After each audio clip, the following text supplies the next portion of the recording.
there's going to be a little edge. And on this flute, it's right here, and it's very little. Okay? And the idea of a flute then is you have to blow just like you do on trombone, but that you blow and the air has to hit that cutting edge in the right way. And when it does, the cutting edge splits the airstream, and some of the air goes spinning off up here, but some of the air goes spinning off down into the flute, and that gets all of the air vibrating. Right, so when you're playing trombone, you're getting the air vibrating yourself by going, and that makes all the air inside the trombone vibrate. Right now, how do you get different notes on your trombone? I tighten my lip and blow harder. Yeah, that's one way to get different notes on your trombone is to tighten your lip and blow harder, right? What's another way you have of getting different notes on your trombone? I can. It's called a slide trombone, right? Yeah, yeah. So you can take your slide and make it longer or shorter. And when you do that, that makes the tube of air that you're blowing into longer or shorter, and that makes lower or higher notes. Well, I kind of do something similar on my flutes too, but again, it's not a mechanical thing with a slide.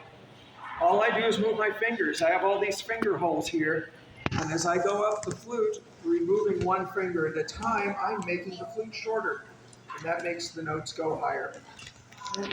So we can do very similar things with our instruments, but we just have to do different things physically to make it happen, right? Because of the design of the instrument. Okay. This is not a Cherokee-made flute. It was made by a Choctaw. But the Choctaw are one of our sister cultures, and we make our flutes in a very, very similar kind of way. And I like using this flute to tell a story. Okay? Well, hello there. Good luck with your animal hunt. Does this look like anything to you down here at the bottom of the flute? All red, and then it's got, it was coming at you like this. It's got a little eye over here. Think about it. Think about it while I tell this story. See if you can figure out what it is. All right? This is not an ancient story. All right? But I did learn it from a family of Cherokee flute makers who have been making flutes for generations at this point. And it will give you some insight into how we learned how to make flutes and what we like to do with them once we have them. All right? So listen for that. The story goes like this. There was an old man living in the town, and he had been living there for a very long time. In fact, he had lived there for so long that a lot of his relatives had either moved on to spirit world or moved away to different villages. He was starting to spend too much time alone. And sometimes if you spend too much time alone, it can make you kind of sad, a little depressed. That happened to this guy. Then to make things even worse, he got sick. Sure, this never happens to you, but when I get sick, I can get grumpy. I can get grouchy. I can get difficult to be around. I know that never happens to you. You look like you'd never get grumpy. It happened to this old man, and so things got really bad really fast because he would get sick, and then he would feel grumpy and grouchy about it. That would make him difficult to be around, so people wouldn't visit him, and that would make him sad and lonely and depressed, and that would weaken his body, and he'd get more sick, and then he'd get more grumpy. You get the idea. You got that.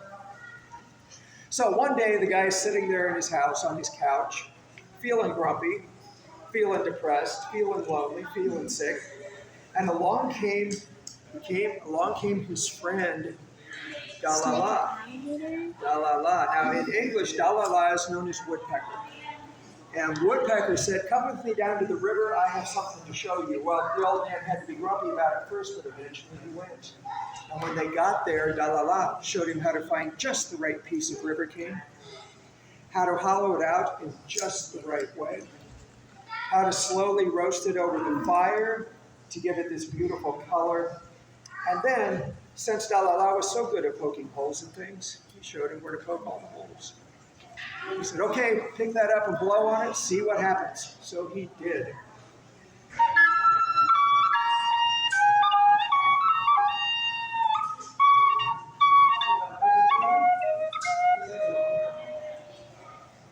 He had never heard such a beautiful sound in his life. So he took his new piece of river cane home with him, and every day he would blow on it. He would play music every day. And sure enough, after he did this for several weeks, his depression began to leave. And as his depression began to leave, his body began to have a chance to heal. And after several more weeks of playing his flute every day, the old man started to feel pretty good. His body is strong.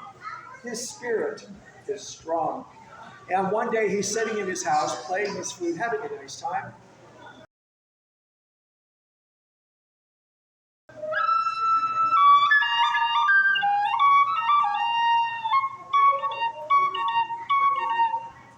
Suddenly there was a knock at his door. Now, he had not heard a knock at his door for many, many, many months. So he rushed to see who was there. What do you think he saw? Any ideas? What do you think? When he opened the door, what do you think he saw? He saw the birds. Anything else? The entire village had gathered around his house to hear the beautiful sounds that they had never heard before. So the old man had been healed in his body. He had been healed in his spirit. He had been gathered back into his community and had many new friends, all because of Delmarva's beautiful gift. That's the way the story was told to me. That means the story's over with for now. So the bottom of this flute looks like this so that it will remind us of who, do you think? Well, a woodpecker, of course. Very good. You were listening. So this reminds us that woodpecker is the bringer of the gift. What do we like to make our flutes out of traditionally? River reed or river cane, and that's exactly what this flute is made out of. Good.